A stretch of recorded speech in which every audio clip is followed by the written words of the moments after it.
scary stories about plastic surgery. And okay. She gonna be scared.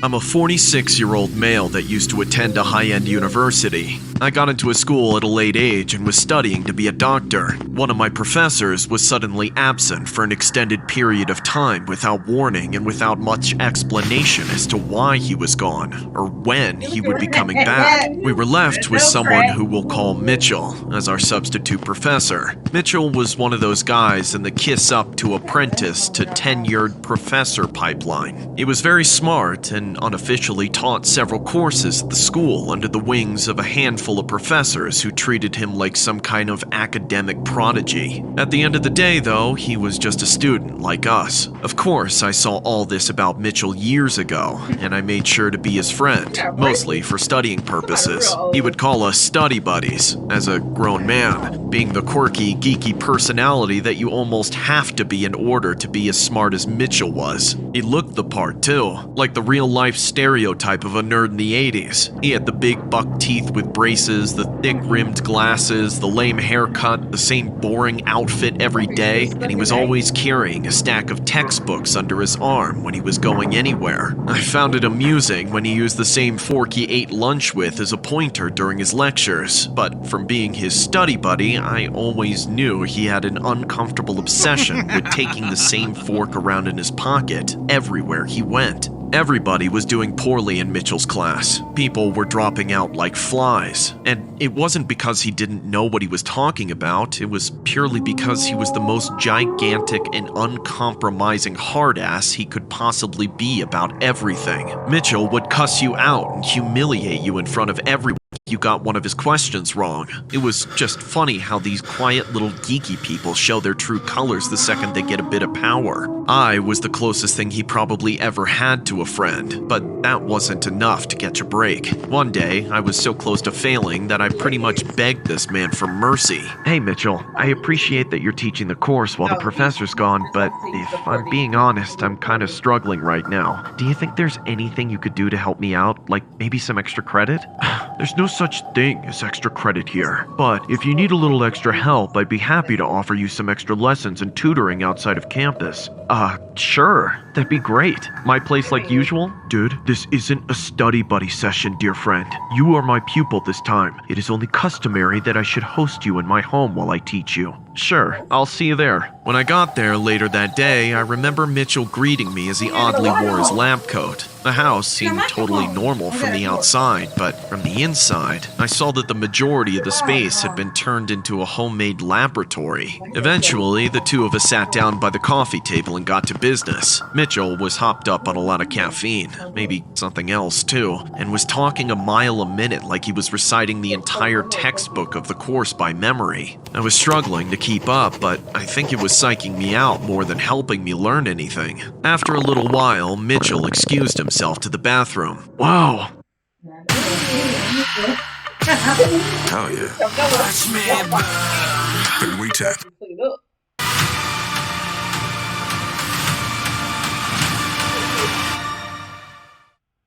That coffee's hitting me right in the breadbasket. I gotta take a crap. Be right back. Left alone, I took another look around the room.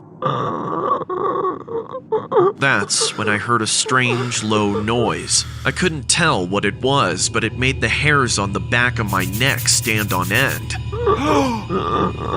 Then I heard it again, and this time I was sure that it was a person. For a moment, I really thought it was the sound of Mitchell grunting animalistically while he rushed his business on the toilet, but I realized it was coming from the wrong direction. In the corner of Mitchell's home lab was a set of hospital curtains that were drawn around something. The sound was coming from behind them. I stood up and began to inch closer. The sound was now way more audible. The grunting was definitely a distressed human. I reached my hand out and quickly yanked back the curtains and saw the most disturbing, blood-curdling thing I have ever seen.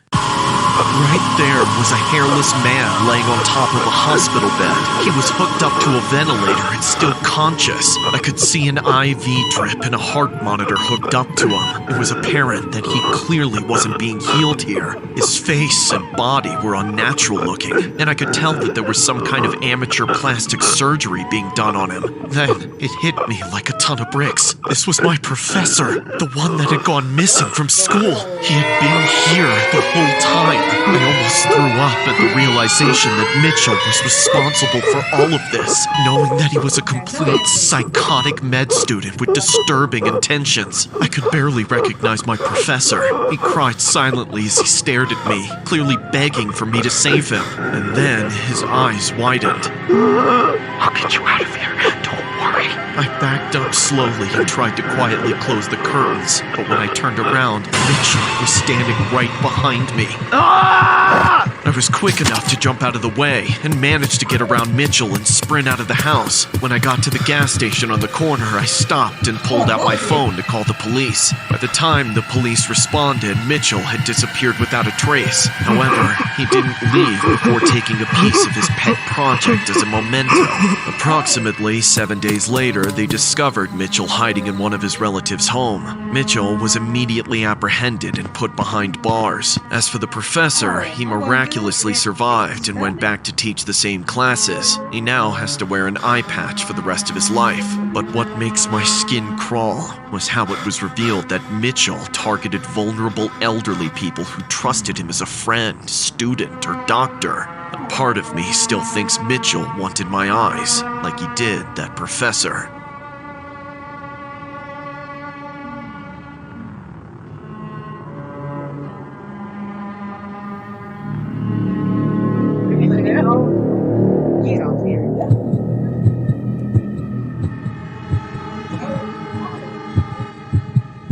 I used to browse through magazines and realize how average-looking I truly was. I've always wanted to be someone whose beauty would captivate every man that passes by. But no matter what I did, I was always this skinny, ordinary girl to everyone. As the years passed, the sensation persisted like an itch that wouldn't go away.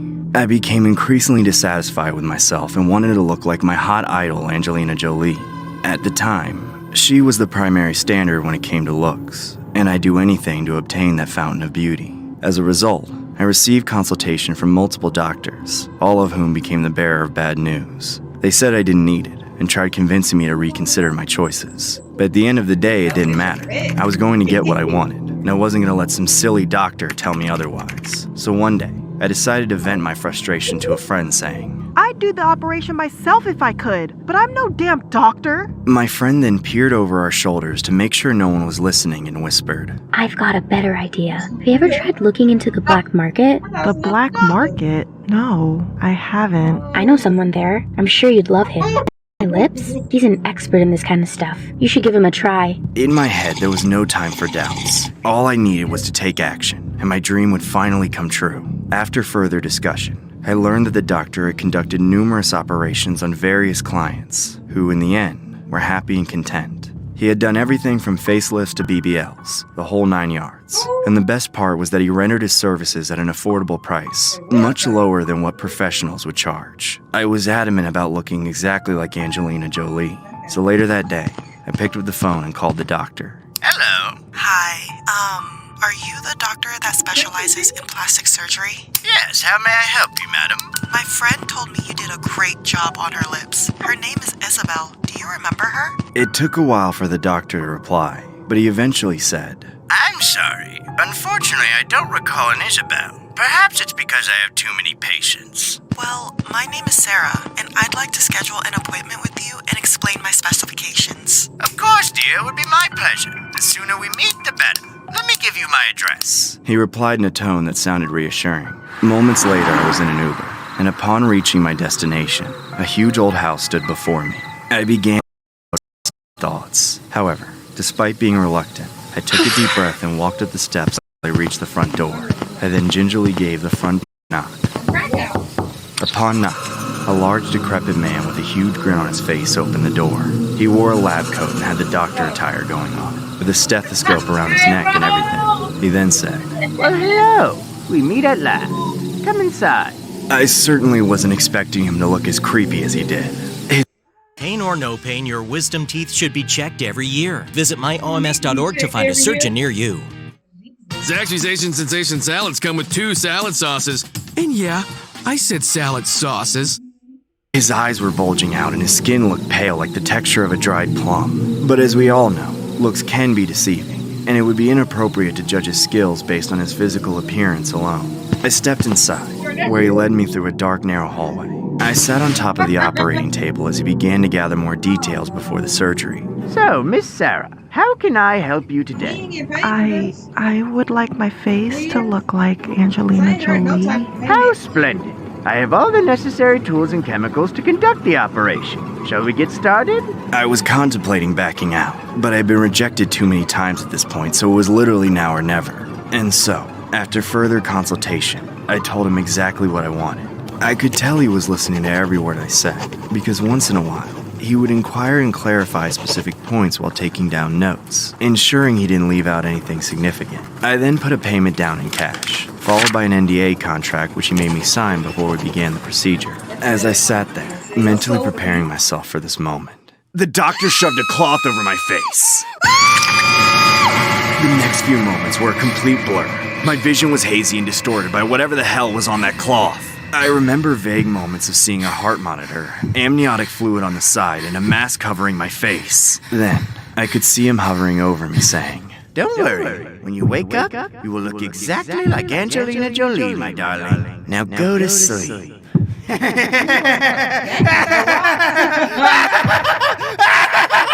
Then I was out. My fate was now in the hands of the man who would change my life forever. Several hours later, I woke up in a wheelchair. My vision was still blurry and I became more aware of my surroundings. I was now in his living room. I began to feel severe pain while remaining completely immobile due to the effects of the chemicals in my body. I raised my hand and tried to touch my face, but it was completely wrapped in bandages. I then began to panic. However, as I squirmed in the chair, the doctor approached me and said, Don't move now. Stay very still. Just take a deep breath and relax. I looked him in the eyes and did exactly as he instructed. Then, moments later, he took the same cloth from earlier and shoved it on my face, causing me to doze off again. When I woke up, I was sitting in the passenger seat of his car, parked outside of my house. He then told me to remove the bandages after 12 hours and to kindly exit the vehicle. Despite feeling sluggish, I thanked him and went inside my house. I was relieved that it was over and ecstatic that I finally got it done. Then, at exactly 12 hours, I took off the bandages, keeping my eyes closed as I anticipated the big reveal. But once I removed the bandages, my face looked like it had been ran over. I couldn't believe what I was seeing. I touched my face thoroughly, unable to comprehend what I was seeing in the mirror. It wasn't anywhere close to becoming the next Angelina Jolie. I was a freaking zombie. Since then, I have been living daily looking like a corpse bride lookalike, regretting that I wanted more when I could have been satisfied with what I had. However, traumatized by the incident, I decided to veer away from plastic surgery, fearing that I would lose more than I already had. The story was inspired by an image of a woman from Iran who got plastic surgery to look like the one and only Angelina Jolie. Her decision to drastically alter her appearance has made her quite the viral sensation. We like to think her doctor was perhaps a fan of Tim Burton.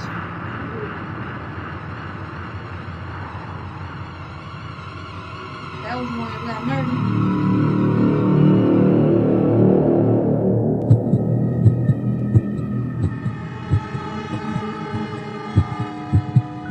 Back in my 20s, I used to think very highly of myself. I was a young, slim brunette and would always think I was the main attraction in every room I stepped in. At the time, I lived on the 12th floor of an apartment complex. I can recall always seeing people like my neighbors and other patrons around the building checking me out. I was always being catcalled, but did no more than give them a courteous nod. It took some getting used to, until one night, I got inside and began to situate myself. Then I sat in front of my vanity and started to do my usual skincare routine. You are beautiful, no matter what they say, 'cause words can't bring me down.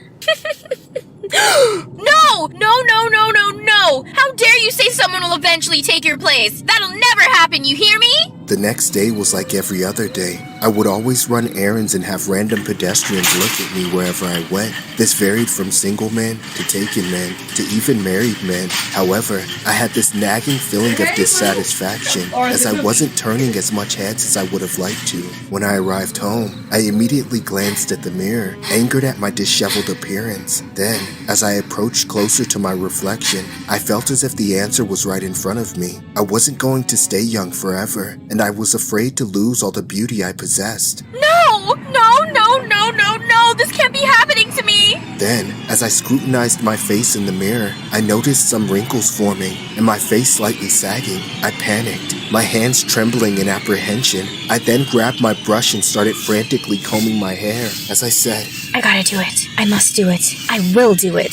Then, without a hinge of reluctance, I decided to undergo plastic surgery. The next day, I began seeking consultation from medical pundits, but unfortunately, they all told me the same thing, that I didn't need it and that overdoing it could increase my health risk, resulting in irreversible damage. However, no matter what they say, I constantly refused, hollering, I didn't come here to get rejected. I'm willing to pay you any amount. Just give me what I want.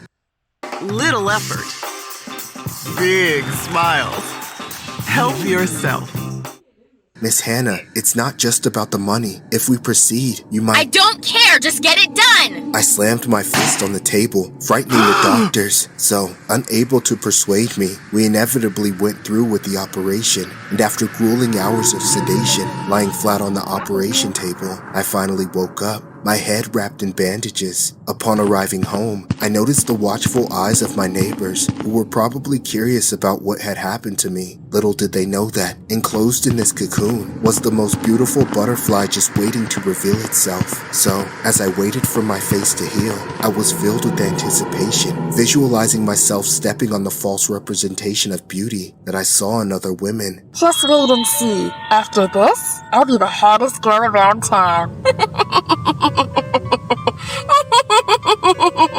Then, when it eventually came time for the big reveal, I stripped away the bandages like a fascinating creature coming out of its shell, and went out into the streets to display the final stage of my metamorphosis. So, as I entered the grocery store, I earned a couple of stares and compliments, and as expected, some of the guys approached me, asking if I was single or if they could get my number. Needless to say, it was flattering. However, as I went home, I was flustered, feeling my temperature rise again. I still wasn't satisfied with the public's perception of me. I felt as if I wasn't turning enough heads as I would have anticipated, despite my best efforts. Without looking into the mirror, I knew my face was turning red because I could feel the blood coursing through my veins, boiling with agitation. So, releasing my pent-up frustration, I said, No, this can't be happening! My body quivered as I told myself, It's not enough. I need more!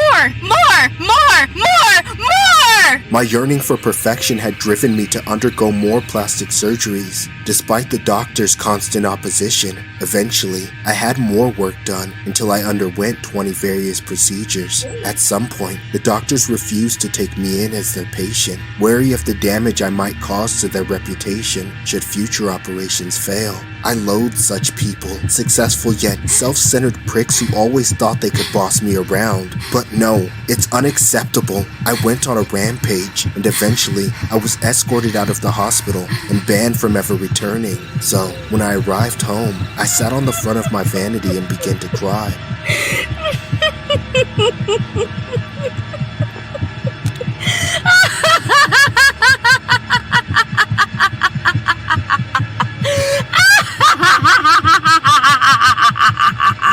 But as tears poured down my face, I laughed like a lunatic, infuriated by the doctors who had the audacity to refuse me. I paced myself apprehensively as I thought of what to do next. At that moment, I was drowning in anxiety, visualizing myself as an invisible woman that people would bump into without ever noticing me. So, without a doubt, I searched the black market, bought what I needed, put my latex gloves on, and did the deed. The following day, I was getting ready to step outside of the house to display a kind of beauty that was unparalleled. That was until someone knocked on my door. Upon opening it, I noticed it was the neighbor from down the hallway. However, instead of coming closer, he had this horrific look on his face, as if he had seen a ghost. Offended, I asked, Why are you looking at me like that? Stupid neighbor. I can't stand beta men like him. You are beautiful, no matter what they say. 'Cause words can't bring me down. This story was inspired by a 28-year-old woman who was a successful model and singer. Before her descent into plastic surgery addiction, there were multiple doctors that refused to work on her anymore. Before she took matters into her own hands, she then returned to Korea. Her parents could not recognize her. She has since received psychiatric help.